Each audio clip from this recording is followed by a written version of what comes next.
پہلے اس ویڈیو کو دیکھیں اور غور سے سننا کیا بتا رہا ہے۔ الحمد لله وحده والصلاة والسلام على من لا نبي بعده أما بعد فقد قال الله سبحانه وتعالى في كتابه العظيم أعوذ بالله من الشيطان الرجيم بسم الله الرحمن الرحيم لقد من الله على المؤمنين إذ بعث فيهم رسولا من أنفسهم يتلو عليهم آياته ويزكيهم ويعلمهم الكتاب والحكمة وإن كانوا من قبل لفي ضلال مبين صدق الله العظيم۔ محترم حضرات،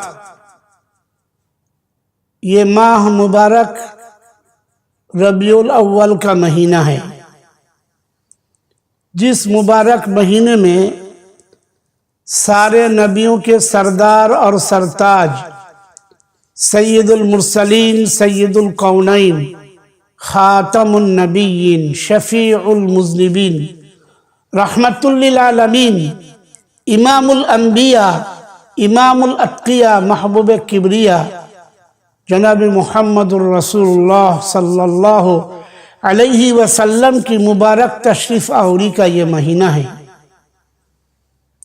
اللہ تعالیٰ نے اس نعمت عظمیٰ پر اور اس نعمت غیر مترقبہ پر خصوصاً احسان جتلایا ہے، ایمان والوں پر خصوصاً اور عالم انسانی کے لیے عموماً اللہ تعالیٰ نے ایمان والوں پر یہ احسان جتلایا ہے۔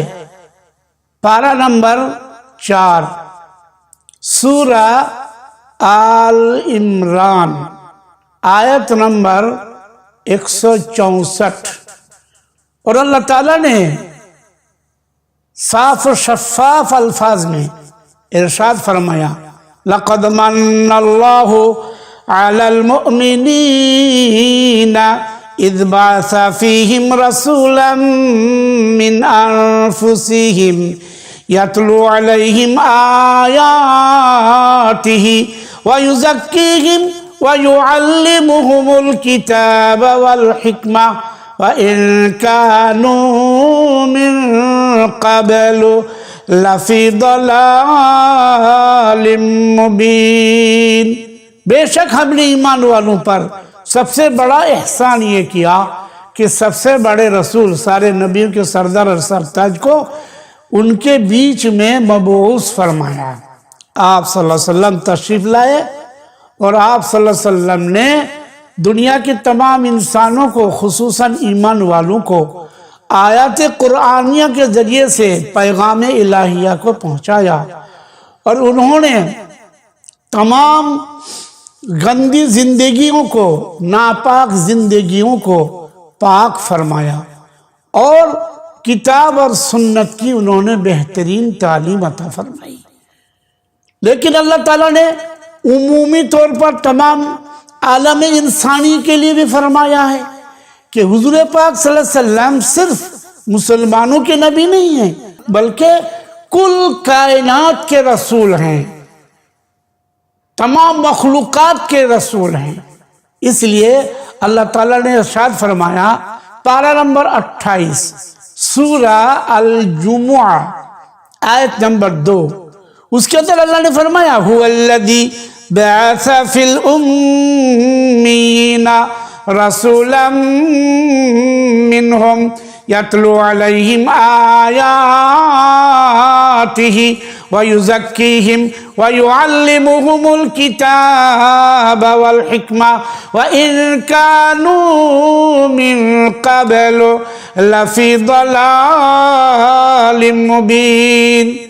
وہ رب کائنات ہیں، وہ رب ذوالجلال ہے، جنہوں نے رحمت عالم صلی اللہ علیہ وسلم کو امیین کے بیچ میں اس کائنات میں مبعوث فرمایا، اور آپ صلی اللہ علیہ وسلم کی مبارک تشریف آوری یہ اللہ تعالیٰ کی سب سے بڑی نعمت ہے، عظیم دولت ہے۔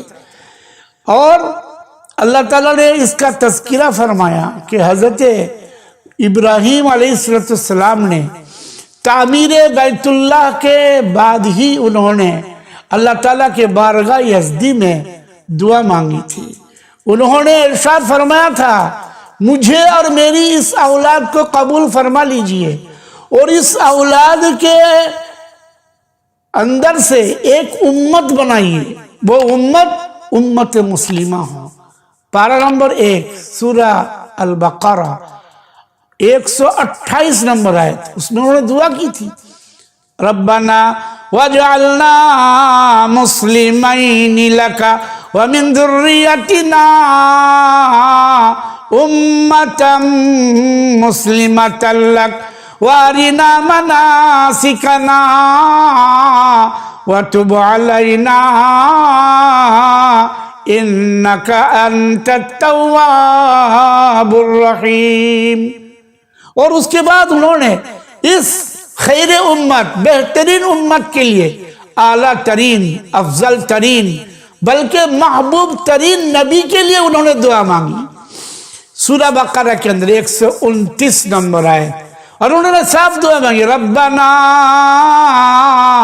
وابعث فیہم رسولا منہم یتلو علیہم آیاتک وَيُعَلِّمُهُمُ الْكِتَابَ وَالْحِكْمَةَ وَيُزَكِّيهِمْ إِنَّكَ أَنْتَ الْعَزِيزُ الْحَكِيمُ.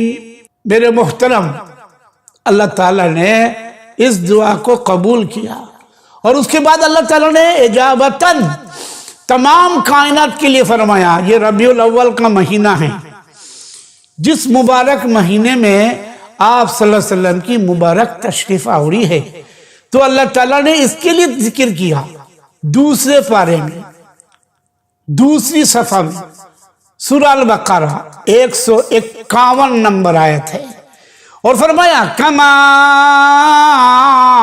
ارسلنا فیکم رسولا منکم یتلو علیکم آیاتنا ویزکیکم وَيُعَلِّمُكُمُ الْكِتَابَ وَالْحِكْمَةَ وَيُعَلِّمُكُم مَّا لَمْ تَكُونُوا تَعْلَمُونَ. تو میرے محترم دوست اور بزرگوں، اللہ تعالیٰ کی سب سے بڑی نعمت، عظیم دولت، نعمت عظمیٰ حضور پاک صلی اللہ علیہ وسلم کی اس دنیا کے اندر تشریف آوری، مبارک تشریف آوری. لیکن حضور پاک صلی اللہ علیہ وسلم کی اس مبارک تشریف آوری پر اتنی خوشی، لیکن اس کے لیے نہ تو کوئی جشن منایا گیا اور نہ ہی کوئی جلوس نکالا گیا. حضور پاک صلی اللہ علیہ وسلم کے پاکیزہ زمانے تک کبھی بھی ربیع الاول کا مہینہ آتا رہا اور 12 ربیع الاول بھی آتے رہے، لیکن کبھی بھی آپ صلی اللہ علیہ وسلم نے بذاتی ہی صحابہ کرام کے ذریعے سے کبھی انہوں نے اس میں کوئی جشن نہیں منایا اور نہ کوئی جلوس نکالے. اسی طرح حضور صلی اللہ علیہ وسلم کے بعد حضرت ابوبکر صدیق رضی اللہ تعالیٰ کا پاکیزہ زمانہ ہے، خلافت کا زمانہ ہے، 2 سال سے زائد خلافت کا زمانہ ہے، اور 2 سال میں 2 مرتبہ ربیع الاول کا مہینہ آیا، لیکن مدینہ منورہ میں نہ کوئی جلوس نکالا گیا اور نہ کوئی حضور پاک صلی اللہ علیہ وسلم کے لیے جشن منایا گیا، کوئی جشن نہیں ہے. اس کے بعد حضرت عمر فاروق رضی اللہ عنہ، ان کا 12 سال کا زمانہ ہے، 12 مرتبہ یہ ربیع الاول کا مہینہ آیا. انہوں نے اسلام کتنا پھیلایا، پورے دنیا میں 6 لاکھ مربع میل میں اسلام کا جھنڈا انہوں نے لہرا دیا، لیکن نہ ایک مرتبہ بھی انہوں نے جلوس نہیں نکالا اور نہ انہوں نے کوئی جشن منایا. اسی طرح بہت پیسے کے مالک تھے حضرت عثمان غنی رضی اللہ عنہ، 1000 کروڑ کے مالک تھے وہ، لیکن پھر بھی 12 سال تک وہ خلافت کے زمانہ، ان کی خلافت کا مبارک زمانہ ہے، سنہرا زمانہ ہے. 12 مرتبہ ربیع الاول کا مہینہ آیا، 12 تاریخ آیا ربیع الاول، پھر بھی انہوں نے کوئی جشن نہیں منایا، نہ کوئی جلوس نکالا. حضرت علی کرم اللہ وجہہ 1 سال مدینہ میں، 4 سال کوفہ میں، 5 سال ان کی خلافت کا زمانہ ہے. یہ کل 31 سال کا خلافت کا زمانہ ہے. انہوں نے کیا کیا؟ حضرت ابوبکر صدیق رضی اللہ عنہ نے بیان فرمایا اور فرمایا محمد صلی اللہ علیہ وسلم اللہ کے سب سے پیارے رسول ہیں اور سب سے بڑے رسول ہیں. حضور پاک صلی اللہ علیہ وسلم کی پاکیزہ، نورانی، خوشبودار، بہترین، اعلیٰ ترین، روشن وہ زندگی کو اپنے زندگی میں منطبق کرو، وہ زندگی کو اپناؤ تو تم دنیا میں پنپ سکتے ہو، سربلندی مل سکتی ہے. اس کے علاوہ دنیا میں کوئی سربلندی مسلمانوں کے لیے نہیں ہے. یہی تعلیم انہوں نے دی ہے. اس کے بعد بھی صحابہ کرام کے زمانے میں نہیں ہوا. پھر 4 امام کے زمانہ ہیں. امام اعظم ابو حنیفہ رحمۃ اللہ علیہ کے زمانے سے شروع ہوا. یہ 4 امام ہیں بڑے بڑے. انہوں نے بھی حضور صلی اللہ علیہ وسلم کے لیے کوئی جشن نہیں نکالا. 40 سال تک یہ امام رہے حضرت ابو حنیفہ رحمۃ اللہ علیہ. 40 مرتبہ ان کو ربیع الاول ملے. نہیں، انہوں نے کوئی جشن نہیں منایا، نہ انہوں نے کوئی جلوس نکالا. 4 امام کا ہی حال ہے. اسی طرح سارے محدثین، امام بخاری رحمۃ اللہ علیہ سے لے کر اچھا جتنے پیر ہیں اولیاء اللہ، بڑے پیر عبد القادر جیلانی رحمۃ اللہ بغداد شریف میں 41 سال تک رہے.